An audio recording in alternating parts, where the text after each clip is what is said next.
빌립보 교회에 사도 바울이 복음을 전했을 때 그 진리를 통하여 주 안에 있는 구원, 주 안에 있는 기쁨과 행복을 전했을 때 믿고 구원받은 사람이 있는 반면에 그들을 변질시키기 위해서 들어와서 거짓을 사람들을 이단들이라고 했죠. 거짓 교사들이기도 합니다.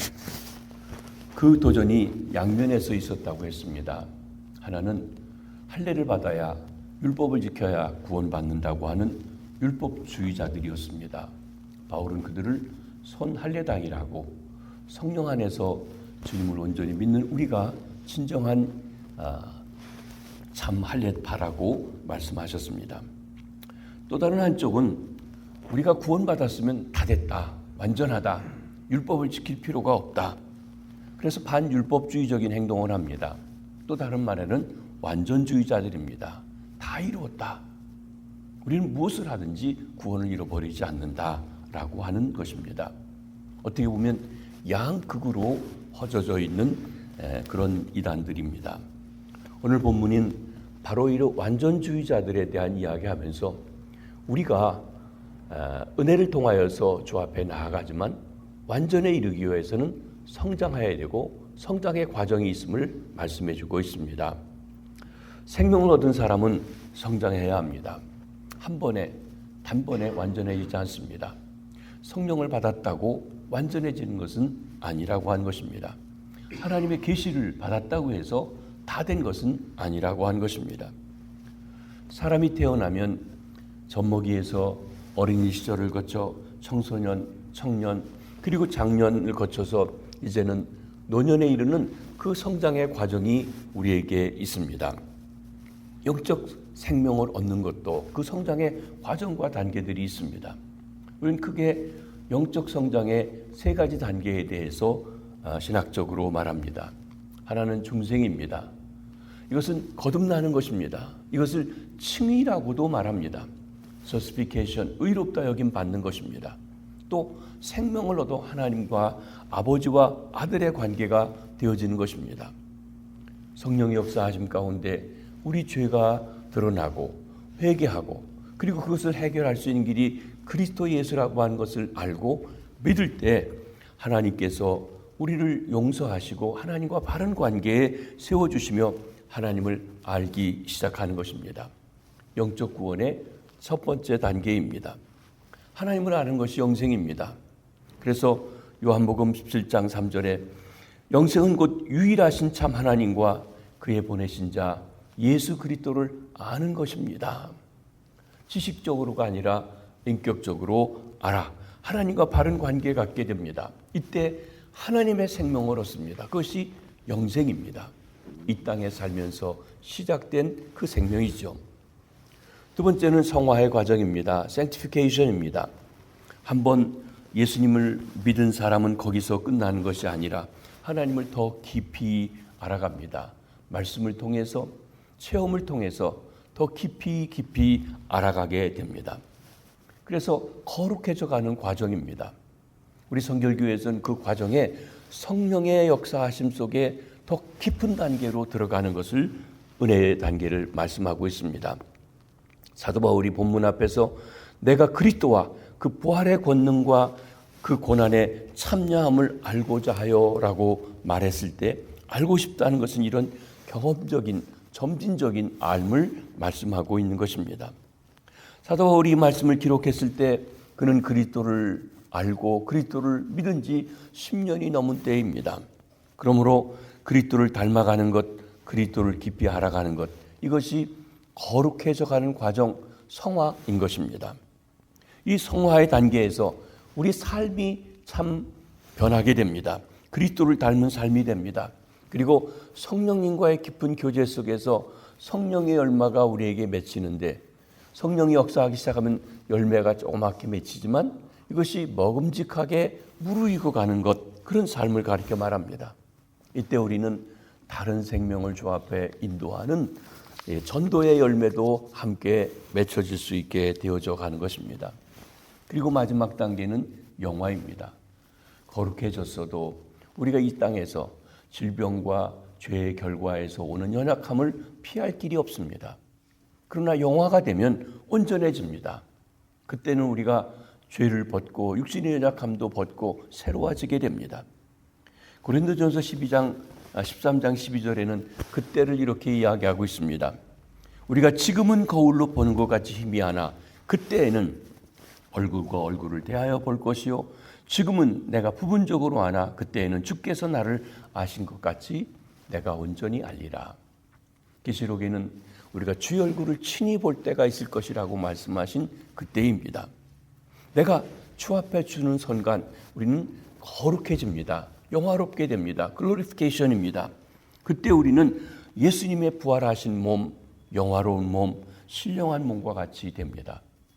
고린도전서 15장 42절로 44절에 우리 죽어서 썩을 몸과 부활할 몸에 대한 비교 대조를 하면서 말씀하는데 썩지 아니할 몸, 강건한 몸, 영화스러운 몸, 그리고 신령한 몸으로 다시 산다고 했는데 영화되는 것이에요. 그러니까 병자든지 장애이든지 이 영화될 때에는 온전한 몸으로 다시 살아나게 되어집니다. 이것이 구원의 세 번째 단계, 완성의 단계인 것입니다. 근데 이것은 우리 주님이 다시 오실 때 일어나는 일이지 이 땅에서 우리가 성취하는 것은 아니기에 진정한 의미에서 완전해졌다, 더 이상 우리가 잘할 것이 없이 완전하다 이렇게 말하는 것은 없다고 하는 것입니다. 이렇게 볼 때 영적 생명을 얻은 사람은 성장해야 합니다. 이 성장의 과정에 성령님의 역사가 있습니다. 성령의 역사로 그리스도 예수를 알고 믿고 거듭납니다. 성령의 역사로 날마다 성령님과 동행하여 예수님을 닮아갑니다. 주님을 사랑하지만 내 구주 예수를 더욱 사랑하게 하십니다. 그리고 성숙한 신앙이 될 때 비로소 하나님 아버지를 기쁘시게 하고 나아가 진정한 하나님의 기쁨을 가지고 살아갈 수 있게 되는 것입니다. 그러면 성숙한 신앙인의 삶은 어떨까요? 오늘 본문 말씀에서 주시는 교훈입니다. 첫째로 성숙한 신앙인의 목표는 예수 그리스도께 있습니다. 사람은 그가 세운 목표만큼 이룬다는 말이 있습니다. 즉 인생의 성공 여부는 그가 세운 목적에 달려 있습니다. 실패라는 것이 따로 있는 것이 아닙니다. 목적을 잘못 세우고 있으면 그것이 곧 실패라고 하는 것입니다. 오늘 본문에 보면 사도 바울이 세운 목적이 있고 그 목적에 따른 목표가 있습니다. 그런데 본문을 자세히 보면 이 목적은 자기 자신이 세운 게 아닙니다. 사람들이 목적이 세울 때 내 욕망을 따라 세웁니다. 세상의 조류를 따라서 세상 사람들 이런 게 좋다더라 하면은 그것을 좋아 보여서 따라 세우기도 합니다. 자신의 처지나 입지나 탤런트에 상관없이 직업을 택하고 결혼하고 해서 실패하는 경우들도 많이 있게 되는 것을 봅니다. 그런데 사도 바울은 그 목적을 자기에게 두지 않았습니다. 물론 남에게 두지도 않았습니다. 바울은 예수님께서 그에게 주신 목적을 자신의 인생의 목적으로 삼고 살았다고 말씀합니다. 여기 12절에 보면 내가 이미 얻었다 함도 아니요 온전히 이루었다 함도 아니라 오직 내가 그리스도 예수께 잡힌 바 된 그것을 잡으려고 쫓아가노라. 그리스도 예수께 잡힌 바 된 그것을 잡으려고 쫓아간다고 하는 것이 그 인생의 목적이었습니다. 여기 예수 그리스도께 잡힌 그것이라고 하는 것이 무엇입니까? 그리스도가 나를 붙잡은 그것을 목표로 삼았는데 우리가 아는 것처럼 사도 바울이 예수를 그리스도라고 믿는 사람들, 이단자들 이런 사람을 정결케 하는 것이 하나님의 나라에 유익하다고 생각해서 다메섹으로 그리스도를 믿는 사람들을 잡으러 가던 중에 부활하신 예수님을 만났습니다. 아니 부활하신 주님이 그를 찾아 만나 주셨습니다. 소경이 된 그를 다메섹으로 가게 하고 다메섹에 있는 아나니아를 통해서 그에게 안수하여 비늘같이 눈을 회복하게 하고 그리고 아나니아의 입을 통하여 그가 어떻게 살아가야 할지 그 사명을 예수님께서 친히 전해 주십니다. 우리 주일날 목사님 통해서 보았던 말씀인데 사도행전 9장 15절 16절에 이렇게 말씀합니다. 가라! 이 사람은 내 이름을 이방인과 임금들과 이스라엘 자손들에게 전하기 위하여 택한 나의 그릇이라. 그가 내 이름을 위하여 얼마나 고난을 받아야 할 것을 내가 그에게 보이리라. 복음전도 때문에 고난받는 것, 그것이 그의 인생의 목표가 되어진 것입니다. 이 사건 후 사도 바울은 한마디로 그리스도의 포로가 되었습니다. 지금까지 가던 길을 멈추고 자신이 하려고 했던 모든 것을 포기하고 그는 아라비아로 갔었죠. 아라비아 3년 동안 자신의 삶을 돌아보고 기도하고 주님과 더 깊은 교제 속에 들어갑니다. 그리고 그리스도의 온전한 포로가 됩니다. 삶의 목적을 바꾸어 버린 것입니다. 그는 고린도전서 5장 15절에 그리스도인은 이러해야 된다고 하는 말씀을 하고 있습니다. 예수가 모든 사람을 대신하여 죽으심은 살아있는 자로 하여금 다시는 그들 자신을 위해 살지 않고 오직 그를 대신하여 죽었다가 다시 사신 이를 위하여 살게 함이라. 내 자신을 위해 사는 것이 아니라 나를 하나님의 자녀 삼아주신 그리스도를 위해 살아가는 것, 그것이 주께서 우리에게 명하신 것이고 그리스도인이라고 하면 해야 될 일이라고 말씀하는 것입니다. 예수를 믿는다는 것, 수단을 바꾸는 것이 아니라 목적을 예수님께로 두는 것입니다. 우리는 단지 예수 믿으면서 목적은 내게 있고 내가 하고 싶은 거 다 하면서 예수님을 이용하지는 않는지요. 거꾸로 주님이 원하시는 것을 위해서 내게 주신 재능과 은사와 직분과 모든 것을 오히려 주를 위해서 드리고 사용하는 삶들이 되라고 하는 말씀인 것입니다. 두 번째, 그 목표에 있어서 앞에 있는 것을 목표로 삼았다고 그랬습니다. 형제들아, 나는 아직 내가 잡은 줄로 여기지 아니하고 오직 한 일, 즉 뒤에 있는 것은 잊어버리고 앞에 있는 것을 잡으려고 그랬습니다. 앞에 있는 것, 지난 것, 뒤에 있는 것과 다르죠. 그러기에 내가 몸부림쳐도 바꿀 수 없는 과거에 집착하지 말라고 하는 것입니다. 여러분, 과거는 우리가 돌아보면서 앞일을 위해서 준비할 수 있고 또 발판이 되어서 나아갈 수는 있지만 바꿀 수는 없습니다. 과거는 있는 그대로 인정을 하고 그를 통해서 앞으로 전진해야 됩니다. 그런데 과거에 매여 살아가는 사람들이 많이 있습니다.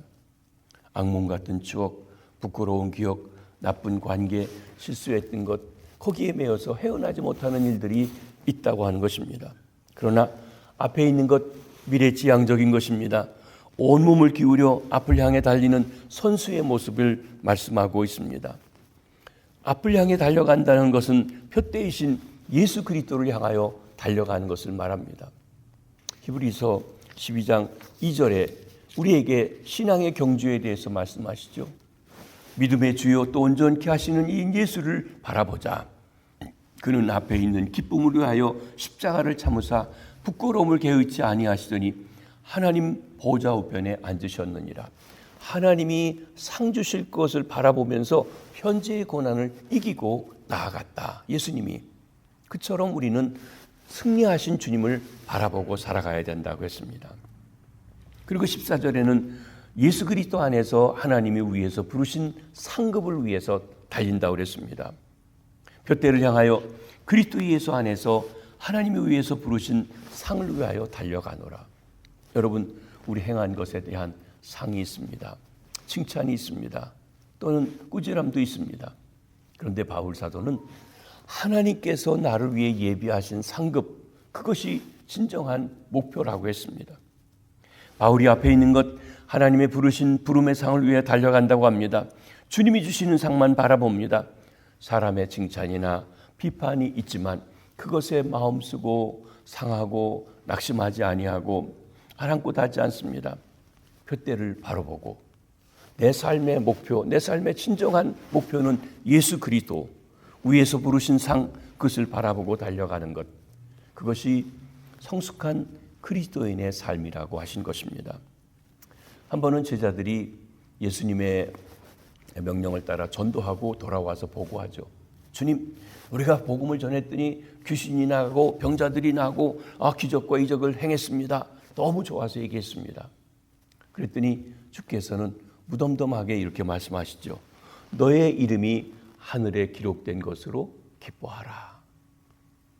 지금 우리가 볼 때 사도 바울은 참으로 위대한 사도이죠. 그러나 여러분, 그 위대한 사도가 고린도 후서나 갈라디아서나 사도행전 등에 보면 얼마나 많은 고난을 받았는지 모릅니다. 지난 주일날 우리 말씀을 담임 목사님 통해 들을 때도 보면 잘 되는 것 같다가 또 어렵고 잘 되다가 또 어렵고 하는 일들을 반복해서 겪은 것을 봅니다. 예수님을 모르는 사람으로부터가 아니라 믿는 사람들, 유대인들, 종교인들, 심지어는 그가 복음을 전해줬던 사람들의 배신을 통하여 배척을 당하고 어려움을 겪고 비난을 당하고 있는 그런 모습들도 성경을 통해 보게 됩니다. 당시에는 그렇게 높이 칭찬받던 위대한 사도가 아니었을지 모릅니다. 그렇지만 사도 바울은 그런 와중에서도 끝까지 예수 그리스도 안에서 하나님이 위해서 부르신 상을 위해서 쫓아갔던 것입니다. 바울 사도가 인생을 다하고 이제 순교당할 죽을 날이 얼마 남지 않았을 때 디모데후서 4장 7절로 8절에 그는 이렇게 고백합니다. 나는 선한 싸움을 싸우고 나의 달려갈 길을 마치고 믿음을 지켰으니 이제후로는 나를 위하여 의의 면류관이 예비되었으므로 주 곧 의로우신 재판장이 그날에 내게 주실 것이며 내게만 아니라 주의 나타나심을 사모하는 모든 자에게도니라. 그는 주님이 주시는 상급 의의 면류관을 바라보고 뛰어왔고 죽는 순간에도 그걸 바라보며 죽는 것을 두려워하지 않고 있는 모습입니다. 그리고 그렇게 주님을 바라보고 뛰는 자에게는 주께서 나타나실 때 똑같은 의의 면류관을 주신다고 했습니다. 의의 면류관, 우리가 달려가는 상급, 하나님이 주신 상급입니다. 여기 12절로 14절을 보면 성숙한 신앙인의 자세는 적극적으로 쫓아가는 것입니다. 12절 하반절에 그것을 잡으려고 달려가노라. 13절에 앞에 있는 것을 잡으려고 달려간다는 말이 생략되어 있죠. 14절에 부르신 부름의 상을 위하여 달려가노라. 여기 공통적으로 쓰인 말이 달려간다고 했어요. 걸어가는 게 아니라 기어가는 게 아니라 달려간다는 것이에요. 근데 이 달려간다는 원문에 보면 온몸을 앞으로 기울여서 뛰어가는 것입니다. 이제 7월 달이 되면 파리 올림픽이 있습니다. 올림픽에서 볼 경기들이 많이 있는데 육상 경기 100m 달리기도 있고 중거리도 있고 마라톤도 있고요. 그런데 달리는 사람들의 모습은 다 신호가 빵 하고 나면 앞으로 몸을 기울이고 온 힘을 기울여서 그리고 달려간다는 것입니다. 여러분, 선수에게는 딴 생각이 없습니다. 오로지 몸을 앞으로 기울여서 온 힘을 기울여 목표를 향하여서 달려가는 것입니다. 바울은 그와 같이 경주자의 모습으로 자신을 묘사하고 있습니다. 사랑하는 성도 여러분, 우리가 신앙생활할 때 이렇게 온 힘을 기울여서 총력을 기울여 신앙의 경주를 하고 있으신지요? 이것이 바로 성숙한 신앙인의 자세라고 말씀합니다. 그렇다면 이렇게 적극적으로 쫓아가기 위해서 해야 될 일이 무엇이 있습니까? 12절에 보면 잡은 줄로 여기지 아니하고 달려간다고 했어요. 다 된 줄로 여기지 아니하고 달려간다는 것입니다. 여러분, 이 빌립보 교회에 왔던 두 번째 이단들, 거짓 교사들이 뭐라고 했습니까? 완전주의자들이라고 했죠. 예수 믿으면 우리 다 됐다. 구원을 다 이뤘다. 우리가 무슨 일 하든 영적으로 구원을 완성했으니 더 이상 할 필요가 없다. 여러분, 한국에도 그런 이단들이 있었습니다. 조희선교회 같은 데에서 오는 것, 그 유병원이 있었던 그 파들이 바로 그런 일들을 해서 사람들을 어지럽힌 일들이기도 했었습니다.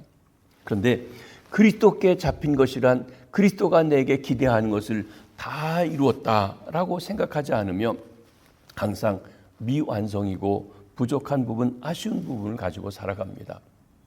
성령께서 역사하시고 말씀을 주시고 우리를 때로는 신비한 경험을 하게 하시지만 완전한 것, 다 된 것은 아니라고 하는 것입니다. 오히려 말씀하십니다. 선줄로 생각하는 자는 넘어질까 조심하라. 내가 이만하면 됐다고 하는 것 교만입니다. 넘어지는 자세가 아니라 우리는 계속 세워야 한다는 마음의 자세로 훈련을 받고 다름질해야 합니다. 언제까지요? 주께서 우리를 부르셔 상급을 주시는 그날까지 말입니다. 나의 한 일 즉 뒤에 있는 것은 잃어버리고 달려갑니다. 운동 경기의 제일 나쁜 것은 뒤돌아보는 것이라고 했습니다. 때로 우리가 이렇게 경기 중계를 보다가 뒤따라오는 사람이 얼마큼 오나고 뒤돌아보다가 그 사람이 앞질러 가서 등수가 바뀌는 것도 있습니다. 과거에 집착하는 사람은 전진하지 못합니다. 뒤에 있는 것 잃어버리고. 그렇습니다. 때로 우리가 과거, 전혀 바꿀 수 없는 과거, 그것 때문에 마음 상해 주저앉습니다.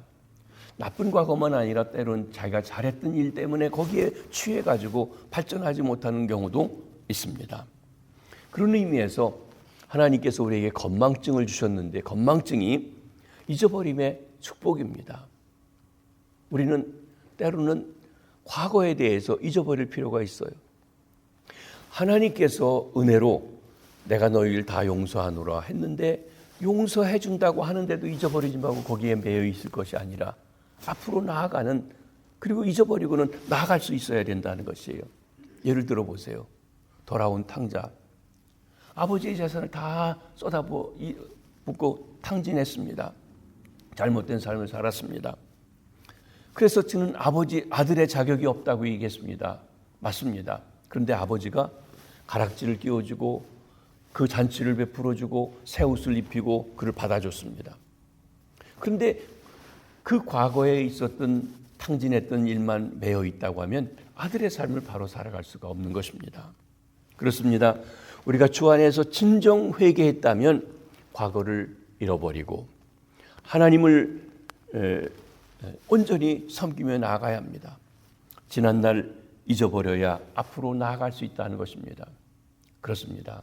그 전에 우리가 해야 될 진정으로 주 앞에 내어놓고 회개하고 가슴 치는 일이 있는 것이죠.